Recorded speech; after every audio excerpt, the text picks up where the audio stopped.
Hello everybody, welcome to the United Stands. I'm Mark Goldbridge with your latest Manchester United transfer news. As new Director of Football, Dan Ashworth has an ambitious plan to raise nearly £200 million by clearing out players. We'll talk about who they will be, where this story is coming from, and how likely it is to happen. We've also got a couple of bits of developments around Ligt. Has his price now been set? Believed to be £34 million. Are we happy with that? Also, a flip side to that coin, apparently he trained on his own today with the Netherlands, and people are again talking about speed and injury. Is it really a concern? And are fans right to question a signing which is going through a new board?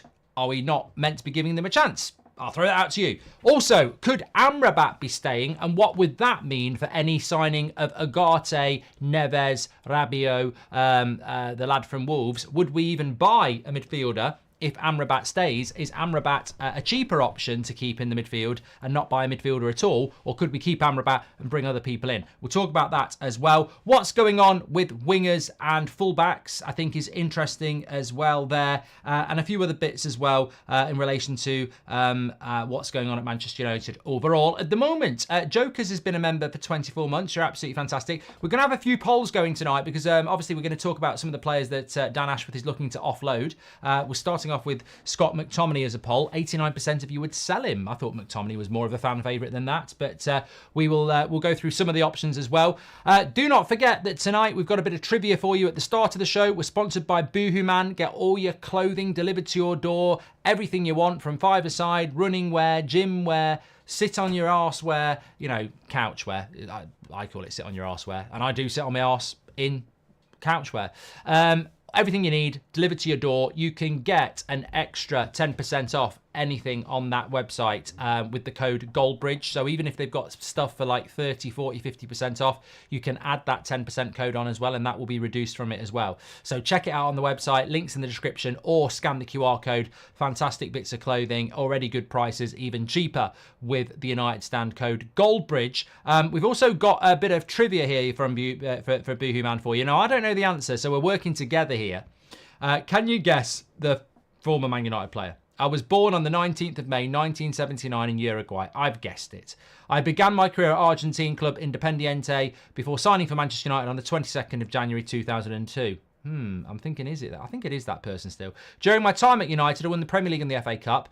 Yes, I left United to join Atletico Madrid in 2008, where I helped them win the Europa League. I played 112 times for Uruguay, scoring 36 times, and I lifted the Copa America in 2011. It is, of course, Diego Forlan, who had a little bit of a mixed time at Manchester United, but I did really like him, and he did really well after he left Man United. But, you know, he was okay. He was okay at United, and he was a good player when he left. I liked Forlan. It just didn't probably work out. But anyway, big shout out to Boohoo Man for supporting today's show. Don't forget you can get that extra 10% off with the code Goldbridge. Check out their website through the link in the description, or scan the QR code with your camera phone. Big up Boohoo Man.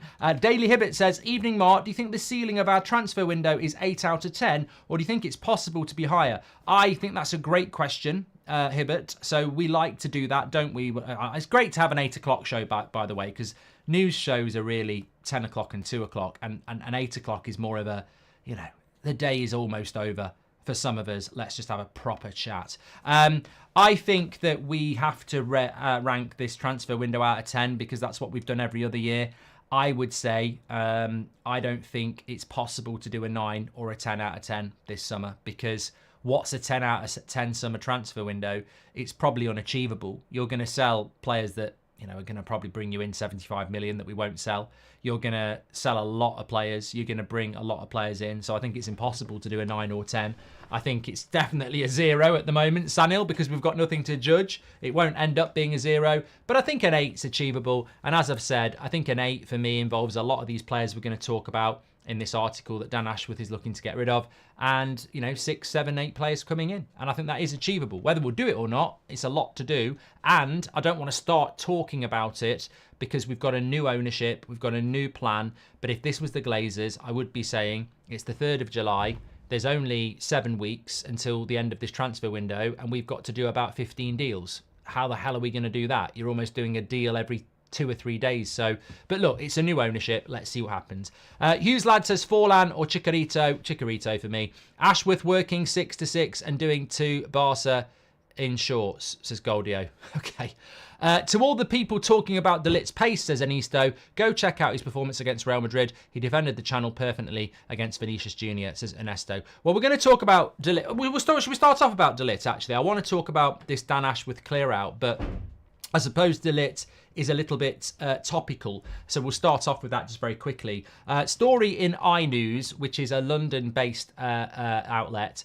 They're basically saying that Man United want to get a deal done swiftly with De Ligt, and I would say we're probably in the moment at the moment where we would say that he is probably the most likely first signing for United. I think it looked like it was going to be Xerxes. At one point, it looked like it was going to be Branthwaite, and at the moment, it looks like going to be De Ligt. So it's probably be Agate. But Man United want to get this done very, very quickly. As we discussed this morning, we know that we're in the final stages now, which is going to be deal done. Here we go. Once we sort out a transfer fee, PSG are not in the race. De Ligt wants to come to Manchester United, so it's really about the fee.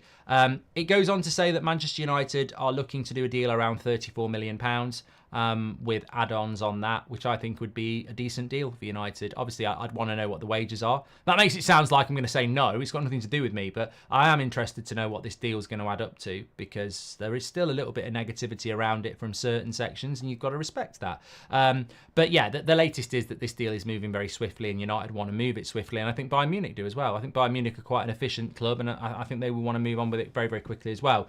When it could be done, I'm still hopeful that we could have a deal or two done by Friday afternoon. I know that's 48 hours and people will say you're having a laugh, but I'm still hopeful that before Monday we'll have a couple of deals done, certainly. I mean, I've got a bit of an update from the video at 2 o'clock about Greenwood and Sancho, actually, that someone contacted me about afterwards that I'll feed in.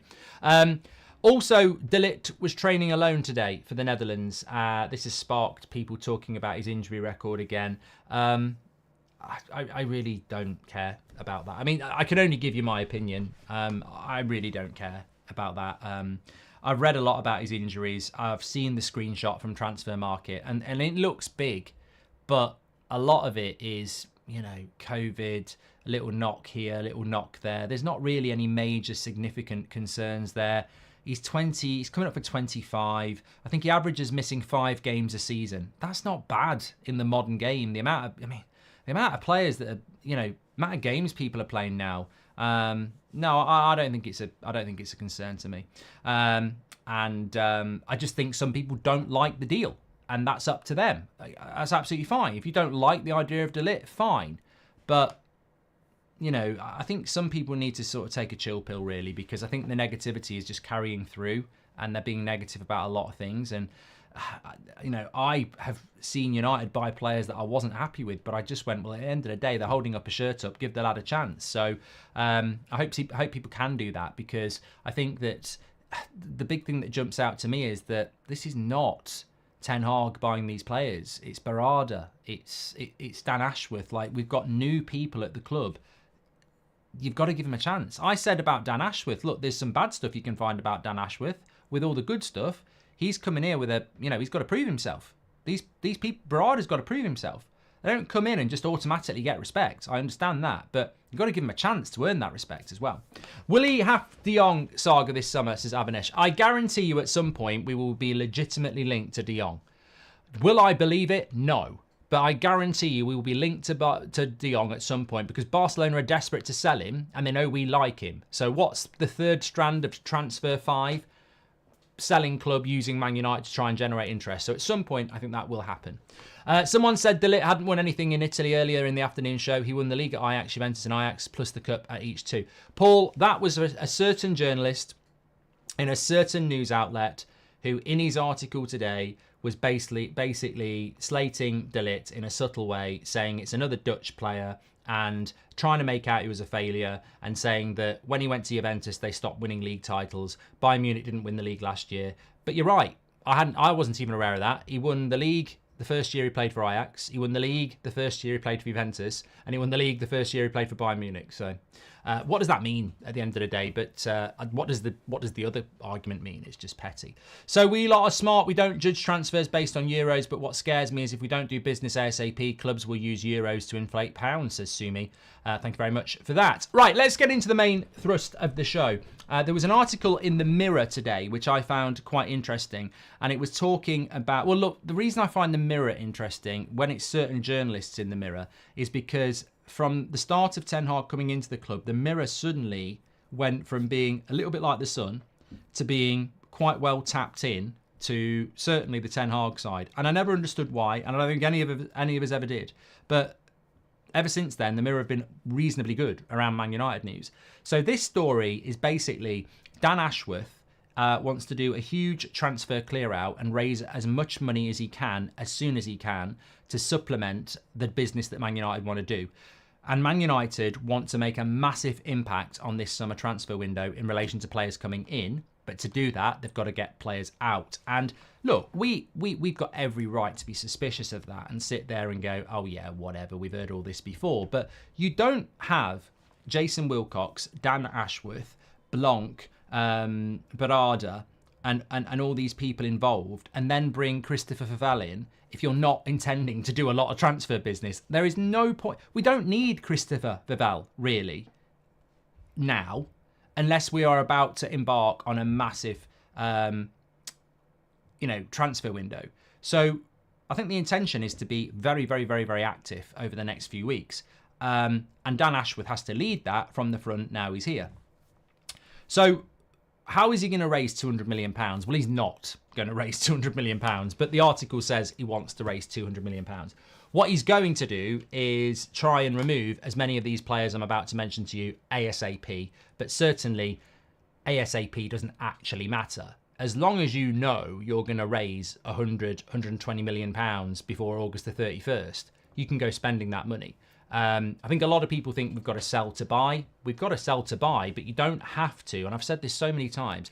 If you want to spend 50 million on Agate and you've got to raise money to do that, you haven't got to sell Maguire, Lindelof and McTominay before you buy Agate. You buy Agate now, you set that deal up, and then before August the 31st, you sell them. Like, we haven't got to get the money in our hand and go, there you go. It's like, it's just balancing the books. As long as we know we're going to do it at some point before August the 31st, we'll be fine. And I think that is probably what we're going to what will happen. I don't think we've got to sell players before we start buying players, but we've got to make sure that we are genuinely looking to do that. And to do that, you've got to sit these players down and tell them they're for sale. Like, they need telling. Some of them have, some of them haven't. So that's step one. It was interesting, actually, I was reading today from Simon Stone that it was Blanc who, Jean-Claude Blanc, who is on the board, he came into Juventus, I think in 2007, and rebuilt Juventus, and then he went to PSG for 10 years.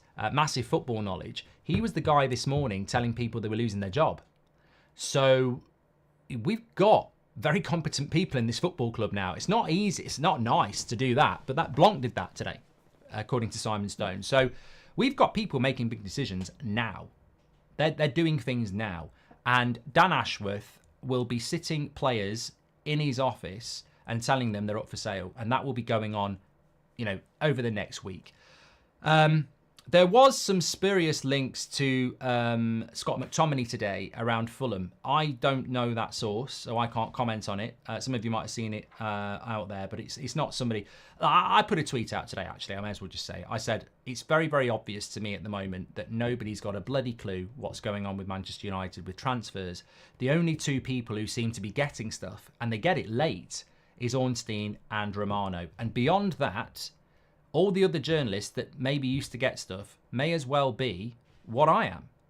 Just somebody reacting to news. The embarrassing thing for them is, though, they work for major mainstream outlets and they can't get any information.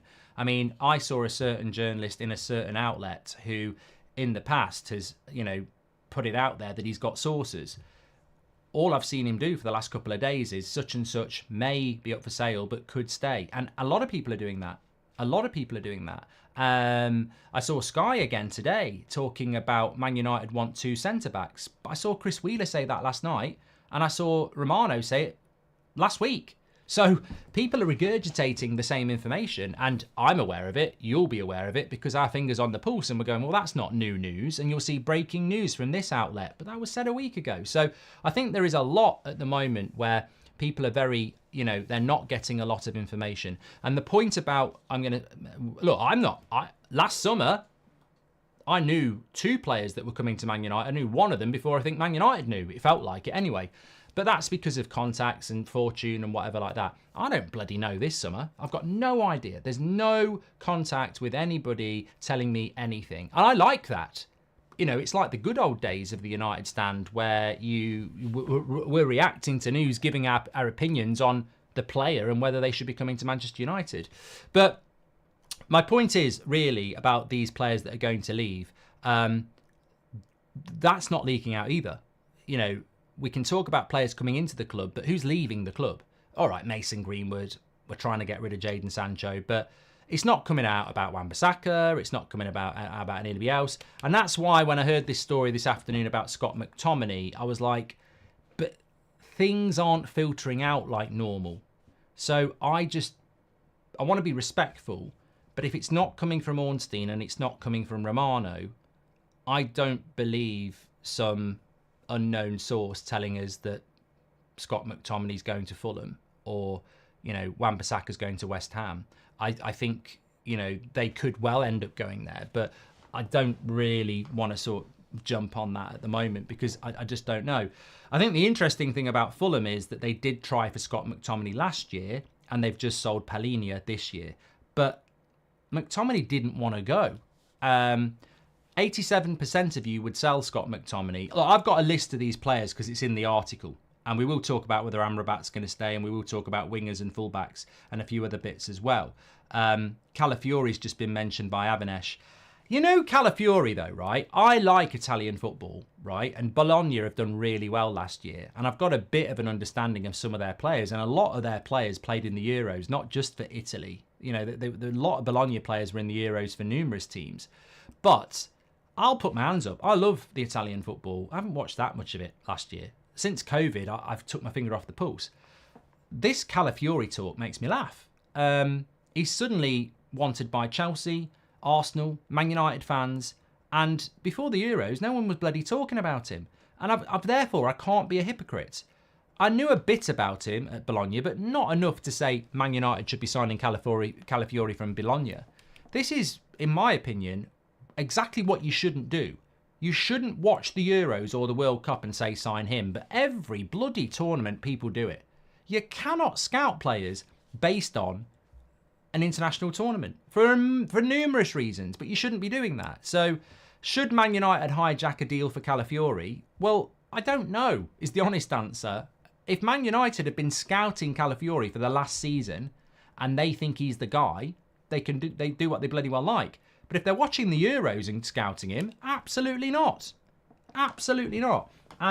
So that's where I am on Calafiori. I'm just going to take a step back and go, really, I'm not adding him into the list. I know that we've scouted Enacho. I know that we've scouted Todibo. I know that we've scouted Guehi and Branthwaite and obviously De Ligt. But in relation to Calafiori, I've never heard of Man United being linked to him. And I'm not going to jump on the hype train because he's done well in the Euros. So no, I've not heard anything about that. But look, the players that are on this list to get rid of, and it'd be interesting to see your thoughts, are... I did write it down. Yeah, Casemiro, Harry Maguire, Christian Eriksen, Victor Lindelof, Jadon Sancho, Mason Greenwood, Aaron Wan-Bissaka, Scott McTominay. So 1, 2, 3, 4, 5, 6, 7, 8. There will be others. I mean, I think Donny van der Beek's on there and I think Hannibal Mabry's on there. But I think people that they think they can get money for from back to front would be Wan-Bissaka, Maguire, Lindelof, Casemiro, Eriksen, Scott McTominay, Jadon Sancho and Mason Greenwood. And we'll look at how much we might bring in from them. But there's nobody in there that actually I would say I'm not opposed to that as long as we bring the right players in. If Maguire and Lindelof go, you've got to get De Ligt and another, and then we're fine. If Wan-Bissaka goes, you've got to bring a right back in. If Scott McTominay and Eriksen go, you've got to, in my opinion, keep Amrabat and bring another player in. So all these things are absolutely fine as long as we've got replacements coming in and we're going to utilise that money, which I think the plan is probably to do that. Mojo says, with no news available to certain journalists based on vague sources, hopefully this means there'll be disciplined dressing room with no leaks anymore, says Mojo. I've noticed a massive difference in relation to that, by the way. I mean, I'm not bothered about saying stuff, but I've noticed literally since the end of the season, it's very different. Even in the contacts I have, like very, very different. Like it's good. It's good. If you want to get professional and that club wants to get professional and players and everything have been told, look, no more of that, I think that's great. You know, it's not going to be, it's no skin off our nose as a community because our job is just to talk about the football and the transfers and give our opinion on it. That's what we are. But it does make it difficult for certain journalists when they're not getting their leaks from the dressing room anymore. And if that's a blanket thing that United are implementing, it will bring professionalism, and I'm all for it. Don't want us to be like Chelsea, where they jump onto players just because another team is linked to them. That's how I see Calafiori, says Jack. Perfect 5 incomings and perfect 5 outgoings, says Connell. Well, I think it's got to be more than that. Get in the chat and we can read some of those out from Connell, but I think it's got to be more than that. United reportedly interested in Turkish left-back Tadigoglu, says AC. I don't think we are. I think that's just another Euros thing.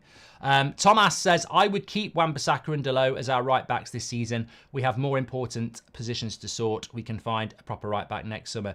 Yeah, but Thomas, I love the comment. I really, really do. But I have to give you a bit of a reality bite here. If you want to keep Aaron Wan-Bissaka, you've got to give him a new contract. I'm not giving Wan-Bissaka a new contract. I don't... How do you justify giving him a new contract? It's just like Phil Jones all over again. You're giving people contracts that really aren't part of your future plans. Wan-Bissaka's out of contract in a year. He's in his mid-20s. You can't let him walk away. And if you want to keep Wan-Bissaka, you've got to give him a new contract. You know, we can have these conversations, but let's have a real conversation. He cannot be allowed to stay for a year and then go for nothing because you're just watching money walk out the door. So you either sell him or you give him a new contract. Now, do you want to give him a new contract? I mean, look, we can run that as a poll. Great question. Let's run it as a poll, Thomas. 86% of you would let Scott McTominay go and sell him. I'll end that poll and we'll get this one going. So either or, let's just call it either or, new contract, AWB, sell,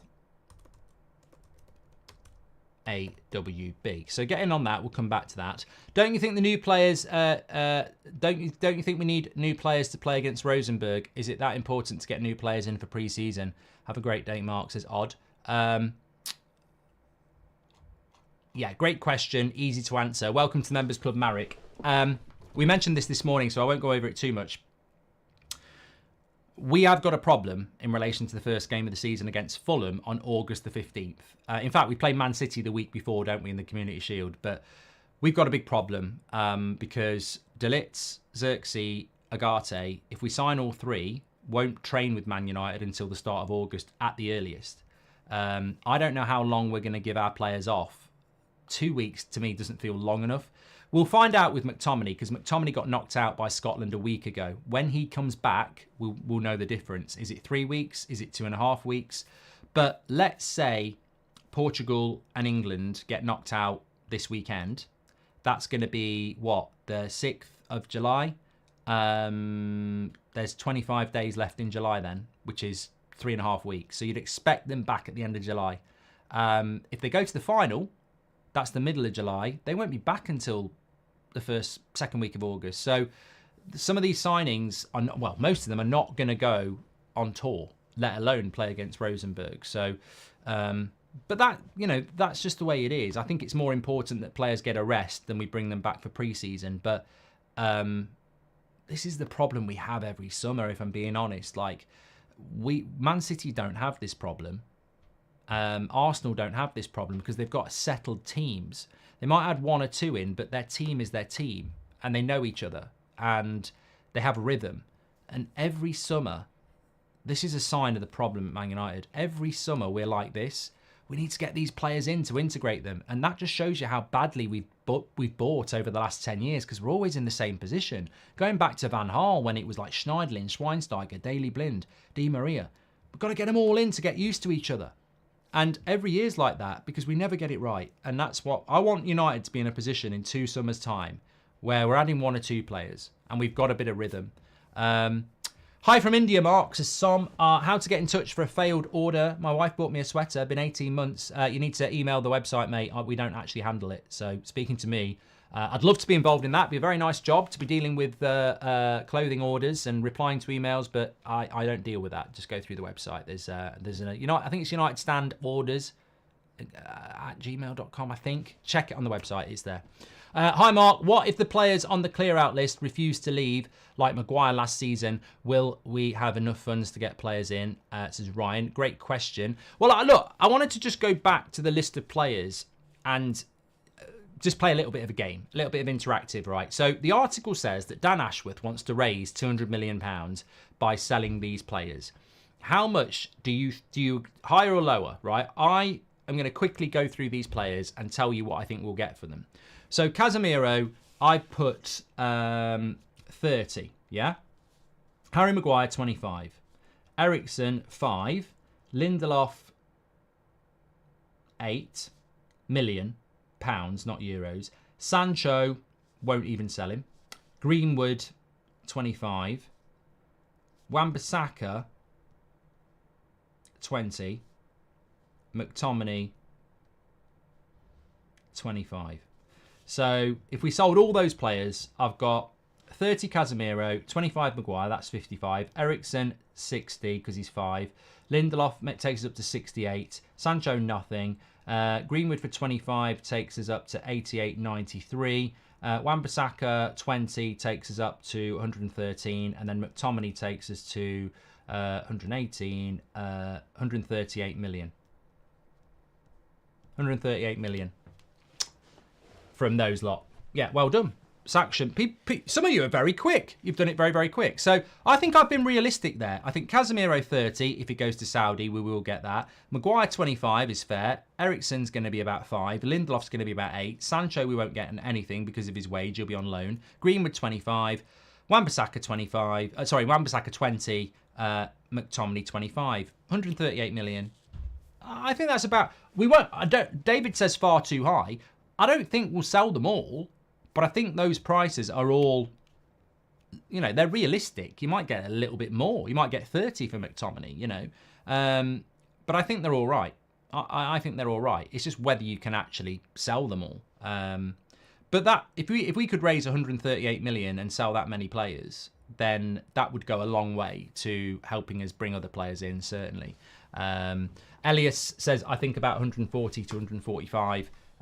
Look, one thing you've got to factor in is if there's a shock deal, like if we did sell Rashford for 75, that would be, you're well over 200 million then, aren't you? But I think that's quite realistic. So I don't see us getting anywhere near 200 million. The article did also mention Anthony, but I don't see Anthony going anywhere.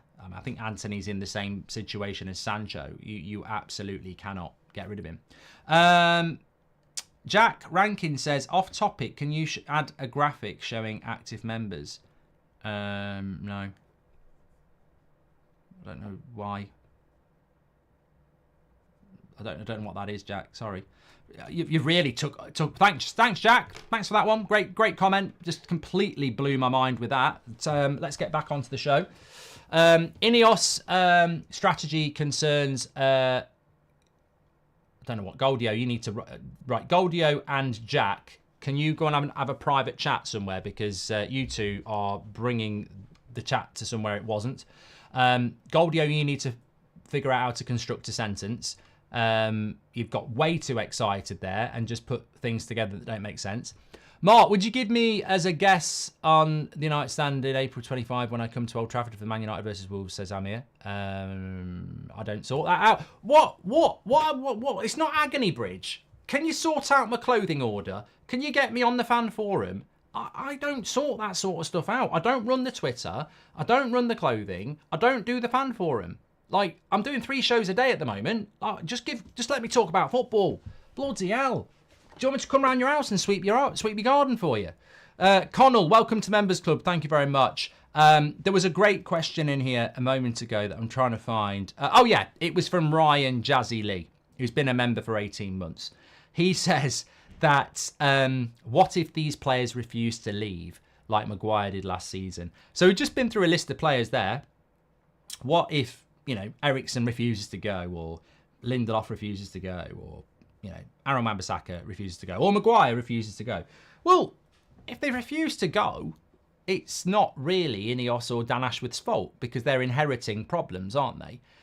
We've had this problem before. It's happened. I can name names if you want to, of players that wouldn't go because of wages. I mean, and Maguire, West Ham last year, I sort of agree with him, really. Why should he take a 50% pay cut? You know, Man United should have took some of the money from West Ham and paid him off. That's what you do.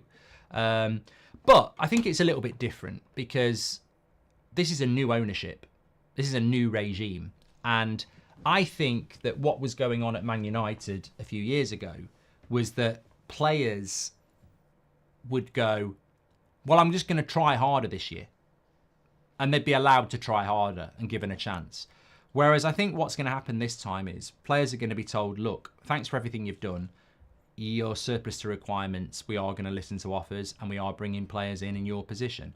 And then a player's got a choice, really. You really are going to be sat on the bench, not playing, earning your wage, but not playing very often. Or, you know, you grow up and you go and find a move and start playing first team football. And I think that if you're honest with players, they will go. And it's interesting how you reference Maguire, because Maguire was willing to go to West Ham. It wasn't a no. He was willing to go to West Ham. He just wasn't willing to take a 50% pay cut. He wanted United, as the story goes, to cover his wage for a year. And they should have done that. And he was right to ask for that. So I think, look, we're going over old ground here, but I think Aaron Wan-Bissaka, Christian Eriksen, Victor Lindelof, Harry Maguire are players that, if they're told they're surplus to requirements, will all look at the situation and go, I want to play first team football. You know, I don't think they're going to go, right, well, I'm going to be moody and stay here and sit on the bench and prove you wrong. I think Wan-Bissaka's desperate to play first team football and could easily play for half of the Premier League as their first choice right back.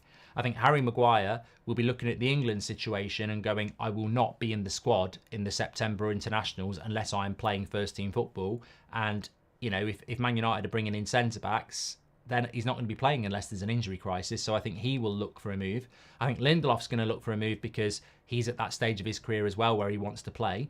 And I think Eriksen, you know, who was actually quite decent for Denmark as a number 10, will think, I think I've still got a lot to offer as a number 10. I want to just play football. So I think those four players, I don't think there's a problem with them going at all. Scott McTominay's interesting. You know, McTominay seems to be a player that's just absolutely in love with playing with Manchester United, which you've got, you know, even I, not a fan of McTominay as a player, but as a person, you know, he does more good brand and social. I mean, he's everywhere at the moment. I can't. He's everywhere. He's doing his ideal footballer. He's doing his either ors. He's he's doing loads and loads and loads of stuff. Unfortunately, he's just not a very good player. But he seems to love Manchester United and he's well liked there. So I just don't think McTominay will go. But I'd like him to go because I think he's, again, a bit like Wan-Bissaka. He could play as a starting player every week and he's fit enough to do it. You know, Scott McTominay physically is probably one of the fittest players we've got. And yet he wants to be another bit part player. He should be playing every week at his age and he should go and play for Fulham. He should do. But whether he wants to or not, I don't know. What about Rashford, says Daniel. Well, Rashford's not on the list. I don't think Rashford gets sold, but if a good offer came in, then United would say to him, "Do you fancy it?" And then it would be up to him, wouldn't it? But I don't include Marcus Rashford in that. On the poll, by the way, new contract Wan-Bissaka or sell Wan-Bissaka. 28% of you would give him a new contract. 72% of you would sell him. What would I do? I would sell him because I think he deserves to play football. And we can't give him a new contract and we can't just keep him. So we either give him a new contract or we sell him. I would sell him. I've always liked Wan-Bissaka. I just don't see the point in him staying at Man United unless he's going to be first choice right back. And he clearly isn't going to be first choice right back.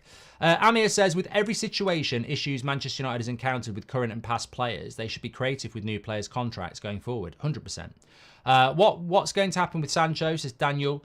Good point, actually. So I spoke about this a lot at 2 o'clock. So check that video out about Greenwood and a deadline and Sancho.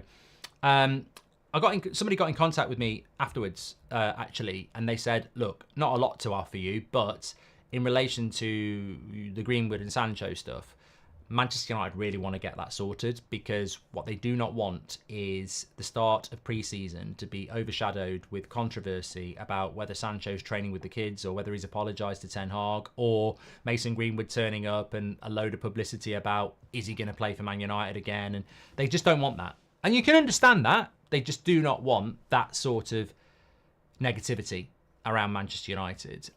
They want to be positive. They know they made a mistake around how long they took with Ten Hag, and they want a positive, theme around Manchester United. So what that means, I don't know, because it's next Monday that some of these players are meant to be back in training. But just to add a little bit to that. Somebody in the chat was saying, I don't think Casemiro will go, Mark. Well, we can do a poll. Not will. So trouble with this, sometimes think some people don't read. Will Casemiro go? Not whether you would. Will Casemiro go? Because if Casemiro doesn't want to go and goes, I want to stay here and prove you wrong, there really isn't anything we can do about it. He's only 2 years in to a long contract on 300 grand a week. So if Casemiro says, I'm not going, we can't do anything. We won't be signing Agate. We won't be buying anybody, I don't think. So I don't know. I think that United would have to handle it very carefully. Because if you've got to call him in the office and you've got to say, you're not part of our plans. But if Casemiro then says, well, I'm not going, you've got 300 grand a week sat on your bench or training with the kids at worst. So you've got to handle it very, very delicately. If he doesn't want to go to Saudi Arabia, then what do you do? I can't remember how long his contract is, but he's a difficult player to get rid of if he doesn't want to go. I like Casemiro. I think he was brilliant that first season, the same as Rashford, and they both just weirdly had bad seasons last year. But I think the problem with Casemiro is I don't know whether he can be good again. Something just went wrong. It was like sabotage of his legs last year at the end of the season. I don't know that Casemiro can sit in that midfield on his own, and I don't think we can play a holding two. So I don't know. Look, I've seen redemption arcs before. Matic did it. I thought Matic was finished, and then he had a really good season. So it could happen. But honestly, if we're being honest here, if Casemiro stays, it's because he wants to stay. United don't want him to stay. I don't think a lot of the fan base want him to stay. But I think if he stays, it's because he refuses to go. And then we've got to hope that it works. Because I think it's very, very obvious that United's choice would be to move him on. It's a 4-year deal, says Alt, so he's still got 2 years left. I say legs because Kashif says his legs evaporated. Really exciting developments so far, says James Plays Keys, in the short term. Even more exciting is the long term, as even though it's not their issue, Ineos and Sir Jim will have to address the elephant in the room, i.e. the debt with the Glazers. I agree. I think, look, things will get better, as they always do, when we start actually physically signing players. And I'm not worried about that at the moment. But I understand why people are still a little bit, when are we going to start doing it? We will start doing it. I think it's very obvious we're going to start doing it. I mean, we're very obviously actively talking to players. Branthwaite bid was the maximum Man United will play with him. Everton's rejection was a positive for United's image in the market. It shows Ineos won't overpay, says Nicholas. Well, I read it somewhere today that, I can't remember where it was. I wrote it down, but I can't remember where it came from. I think it was maybe it was in the Manchester Evening News, I don't know. But it was saying that Branthwaite's really frustrated by the fact that he'd agreed personal terms with United. The bid went in and now nothing's happening. I mean, look, I don't know about that. I don't know. Is Branthwaite frustrated that he's going to miss out on a move to Manchester United? Is he happy just to stay at Everton? I don't know. But I suppose when you think about it, he might be frustrated. Yeah, maybe he was looking forward to signing for Man United. I mean, no disrespect to Everton, but it's Manchester United, isn't it? It's a new project. you probably want to be there at the very start of this, this journey and get your feet under the table. So I don't know, maybe he's frustrated. Gabrielle isn't frustrated. They've gifted you 5 memberships. What a legend. Thank you very much, Gabrielle, for that. Goldio says, I meant Ineos strategy concerns me as I feel they may cash in on Mainu and Garnacho when the price is right. Ashworth Brighton mentality thoughts. Hey, Goldio, I get what you're saying now, man. I think that I wouldn't be worried about it that much. I mean, look, you might be right. If in a couple of years we cash in on Kobe Mainu to Real Madrid for £100 million, you would have a fan base in absolute tears of frustration. Yeah, I don't think there's any indication to think that that's going to be our policy to sell players. I mean, look, I think what Dan Ashworth is going to look to do is buy players that have resale value, but resale value doesn't mean that you sell them. What it is if you buy a player under 25, you're buying what we need to do is buy potential. So if you buy Xerxes for 34 million, in 3 years' time, you want him to be worth 70 million. It doesn't mean you sell him, but the asset you've bought has increased. And that's not for your books. That's for your personal knowledge, that you bought him for 34 million and in today's market he's worth 70. That's a good signing. I think that's what United mean by resale resale value. It doesn't mean that you sell them. It just means that on the books, in your mind, they've increased in value. And how many players have we bought over the last 10 years? And we've spent well over maybe even as much as 1.5 billion. How many of those players over the last 10 years have actually increased in value? And it's scary how many haven't, really. But, you mentioned Garnacho. This is not a topic other than just pure honesty. And I'm sure many people agree with me. I think on Garnacho, he's inevitably going to Real Madrid anyway. I mean, we don't need to have our heads buried in the sand there. This happened with Coutinho with Liverpool, and it happened with Suarez with Liverpool, and it happened to us with Ronaldo. I think in Garnacho, we've got a player that at some point is going to go, I want to go to Real Madrid. And there's not going to be a lot we can do about that. Now, for some of you, that will hurt because you'll be like, oh, traitor, this, that, and the other. But a lot of us who are a bit older have seen this. It happened with Ronaldo. And you just have to take it for what it is. If Garnacho ends up being like Ronaldo and his dream is to play for Real Madrid, there ain't nothing we're going to do to stop it. But Mainu's different. Like, why would you cash in on Mainu? I don't think United would cash in on anybody who's good unless that player said, I want to go. Yeah. Are you voting for Nico tomorrow, says Domingo? No, because I don't live in the area that he is. If you're in the UK, you vote for the MP where you live. So I don't live where Nico lives, so I can't vote for him. Hi, Mark. Doesn't it blow your mind how a manager as defensive as Southgate never once called up Wan-Bissaka, says SK? That's a good point. That's a good point. Z3 Music Official says, call me ignorant, but in the US sports, if you're under contract and your contract is traded or sold to a separate team, the player doesn't have a say in whether they go or not. Why is it different? Because the player's got the power here. Yeah, that's basically the answer there. Mark, what's the latest on the left back? Who we getting, says Avanash? Well, I'm going to talk about that in a moment, actually. Why aren't United looking at Calafiori, says Kia? Go back about 30 minutes and you'll get your answer to that. Basically, why would we be looking at Calafiori? No one was looking at him before the Euros. So why are we looking at him now? We shouldn't be scouting players in the Euros. Let Prats do that. I've been saying this to you for years. Don't watch the Euros or the World Cup and scout players. It's hipster bullshit. Like, know about the player before, fine, but don't scout them based on the bloody Euros. Nick J says, one thing we can't do as sensible fan base is blame Casemiro if he decides to stay. It's the club that decided to give him the contract. Yeah. And look, if Casemiro decides he wants to stay and fight for his place, interesting. But can he? Can he turn it around? That's the question. Nicholas says, you missed my point. If Everton accepted, we would have a good deal. They rejected and we didn't bid again. So Ineos looks stronger in the market. It sends a message that we won't overpay. No, I understood what you meant, Nicholas. 100%. 100%. I understood what you meant, but I just went off on a tangent of Branthwaite himself is apparently frustrated, but we are right to not go back. I completely agree. Ineos want 100 million per year for new stadium name, says Keel. Well, I think that was always going to happen, wasn't it? And the thing I will say about that is if the Glazers sold the naming rights to Old Trafford, there'd be riots.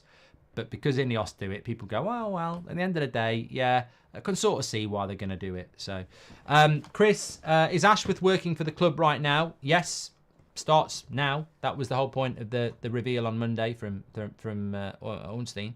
Ross says, Whitwell this morning shares article on Ashworth and recruitment. Interested to hear thoughts on players. It says we missed out. We did it this morning, Ross. I'd love to go back into that because I really enjoyed it. But about half an hour into the morning show, we spent 20 minutes talking about it. And there'll be a lot of people in the chat who saw the morning show. So I don't want to be UK gold, but it was really interesting on the morning show. And we discussed it in quite depth there. Garnacho idolises Ronaldo and would have watched him at Madrid. It's obvious he will go there at the first opportunity, says Caramore. Yeah, look, it's not nice. I've lived it with Ronaldo. I really do think that at some point Garnacho will probably say he wants to go to Real Madrid and Real Madrid will come knocking. They're one of 2 clubs in the world that are in a fortuitous position where they get to do this. It's been going on all my life. Barcelona and Real Madrid just have this weird pull on players and you can't do anything about it. And I'd love Man United to have that pull, but I don't think we ever will. I don't know what it is about Real Madrid and Barcelona that just have this pull on players. And we can't really do anything about it. What you do about it is, if Garnacho says he wants to go in 3 years, we make sure we get absolutely everything out of him for the 3 years like we did with Ronaldo. And then we make sure we get an absolute fortune out of Real Madrid. And that's it. You can't do any more than that. But that's why our future can't be dependent on just Garnacho. Like, you've got to be bringing in lots of players.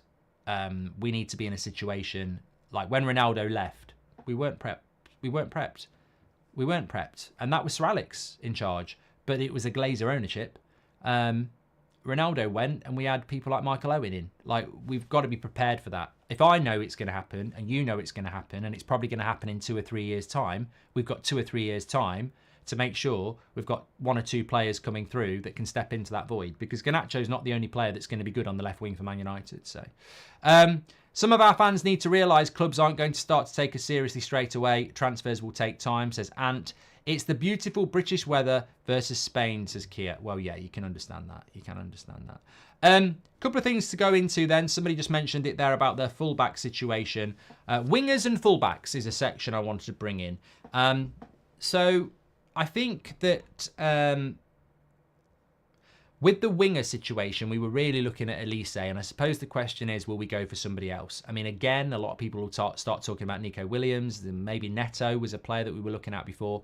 I think with regards to the winger, I don't see United doing anything about it, really. I think that they will be certainly looking at whether Sancho goes and Greenwood goes and when they go.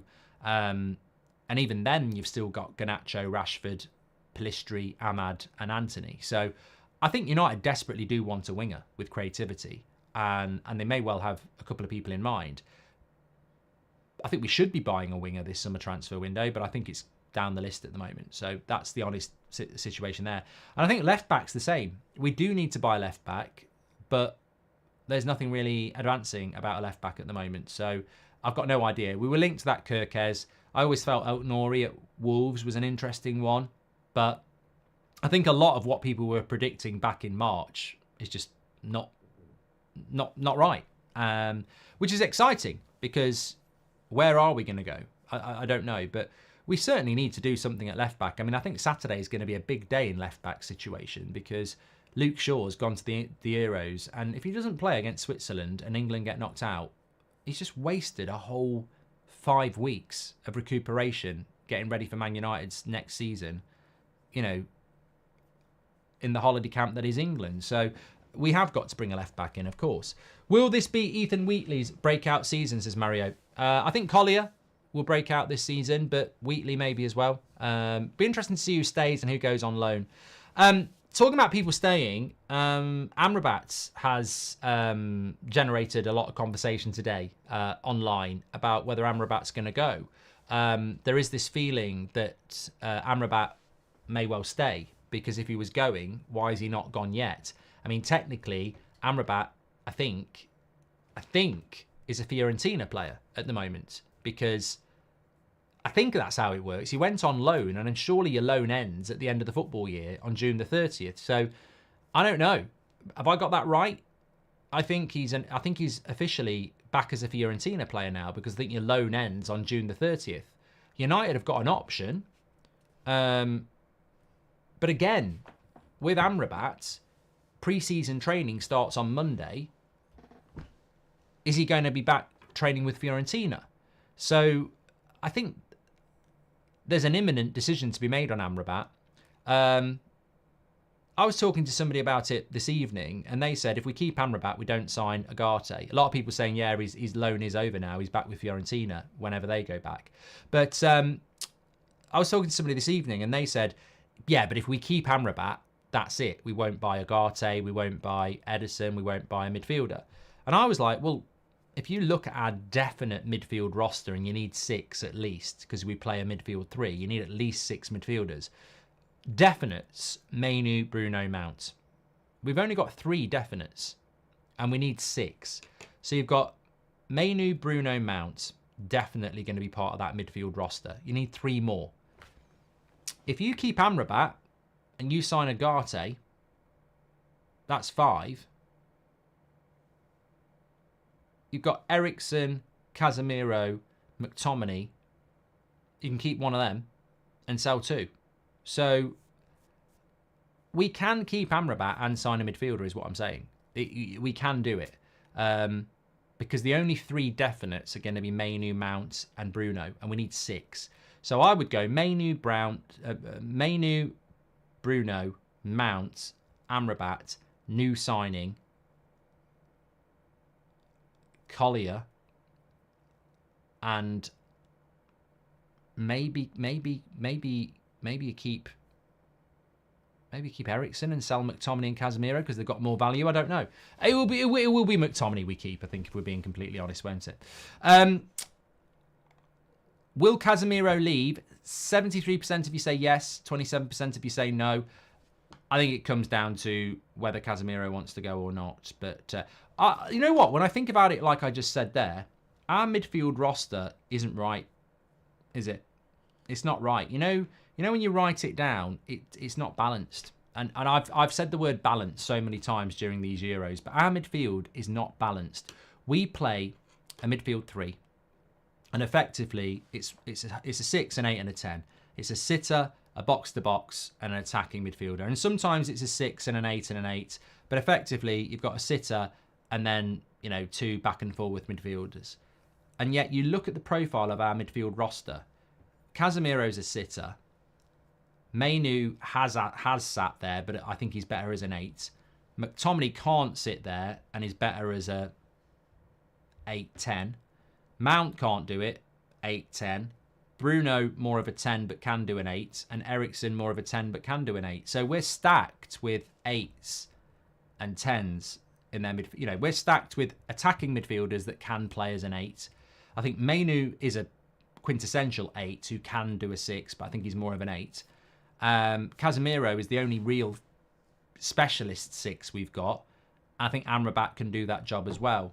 So Amrabat staying is probably more important than McTominay or Ericsson staying, because McTominay and Ericsson can't play as a 6, but Amrabat can. And I think ideally you want 3 people who can play as a 6, and you want 3 people who can play as attacking midfielders. Well, Mount and Bruno can play as attacking midfielders. Mainu's an 8. New signing as a 6. Amrabat can play as a 6. And then that gives you freedom on your other one, doesn't it? But I don't think we spend a lot of time talking about centre forward and centre backs, but the midfield isn't as balanced as we would like when you really look at it. I'd like to bring in Agate and that Gomez lad from Wolves, if I'm being honest, because I think we really do need. We don't want to be in a position where one player gets injured again and you're like, oh my God, we're putting a plaster on the wound. And of course, Ahmad could play more as an attacking. Frank Johnson says, Donny, for Christ's sake. Yeah, we don't even bother talking about Donny, mate. It's not 2021. Nobody talks about Donny, Frank, because he's not, it's sad to say it, but he's not under consideration. With regards to selling him or even putting him on the roster, he's an irrelevance. Like, we can't sell him and we're not going to use him. I don't know what you do with Donny van der Beek, but answers on a postcard. I mean, it's harsh, but he's not part of the plans. He can't even perform in the Bundesliga in a mid-table loan team. He's done. As Ola says, there's no point talking about Donny van der Beek. I don't include him in the roster because he's not proven himself good enough to be in the roster. He's just a player that just needs to go. He's not, like Dexter says, to be absolutely blunt, he's just not relevant. And that's true. I mean, Mabry's the same. He's just not relevant. Like, there's just no... He's done nothing this year to put himself in there. What I would be wary of is, and it's in my new book actually, there's a section about pre-season in my new book, pre-season Pirlo. I love pre-season. We all do the early hours in the morning, watch-alongs, etc. But what makes me laugh about pre-season is it's a bit like the Euros. People watch pre-season. It must be some sort of it must be a condition actually. It must be a condition that some football fans suffer with, the pre-season Pirlo syndrome, where they watch the Euros and they go, why aren't we buying that left-back from Turkey? He looks like he's the next Roberto Carlos. Oh, Calafiori, he's the new Maldini. And it's the same thing happens in pre-season. I guarantee you in pre-season, somebody like Mabry or Donny will score a worldie and people will be going, oh, give him a chance, give him a chance. I mean, look at last season. Look at who was the pre-season Pirlo last year. Get in the chat. Who was pre-season Pirlo last year? Because I know exactly who it was. Exactly who it was. In fact, there was two. Pre-season Pirlo last year was two players. Can you get them both in the chat? Who were the two pre-season Pirlos last year who did sod all in a Man United shirt for the whole season?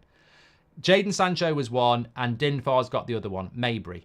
Mabry and Sancho on the tour last year, all you heard was, Sancho should be playing as a 10 and Mabry's the answer. And what happened? Nothing.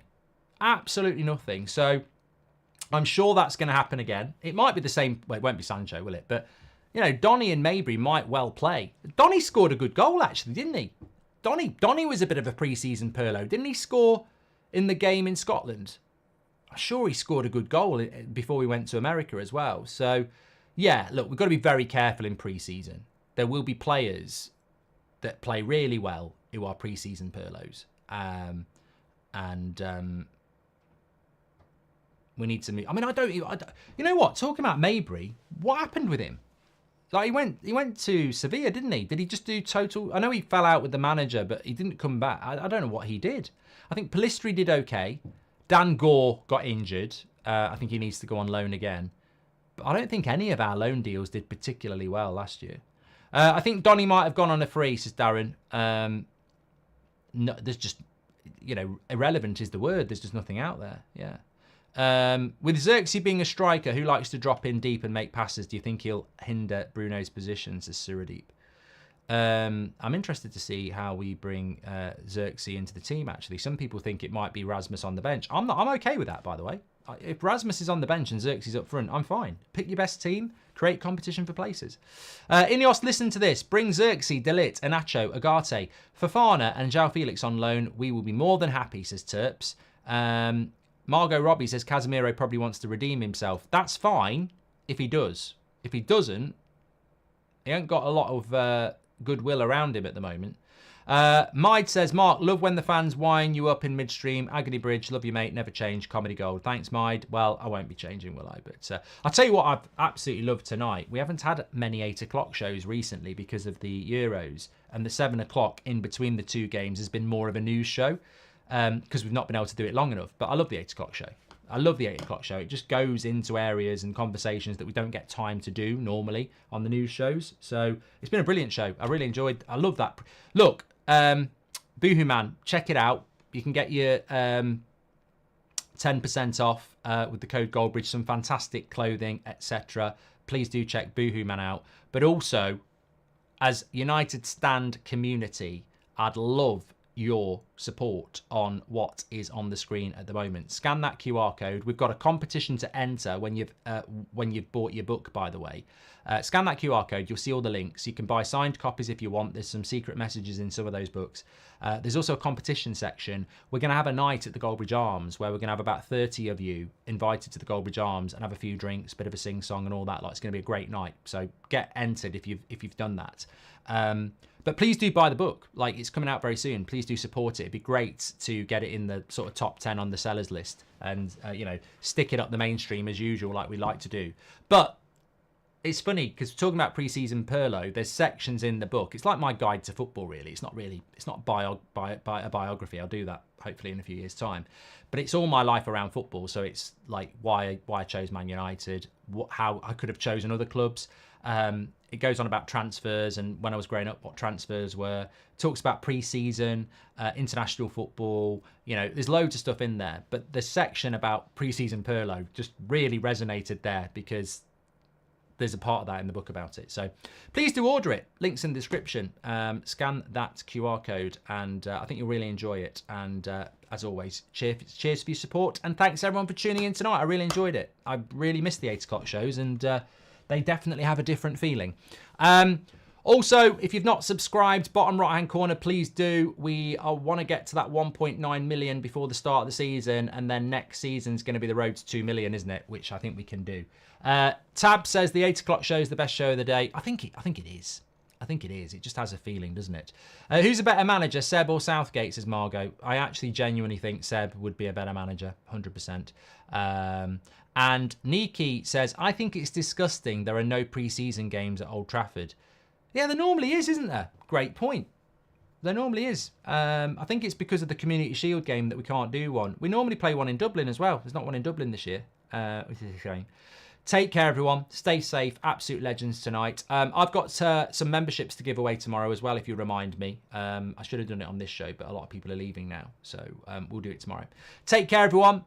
Make sure you subscribe as well, because you never know. There might be a 10 drop at some point in the summer where it's deal done. Here we go. So, yeah, thanks, everybody. I'll speak to you all in a bit.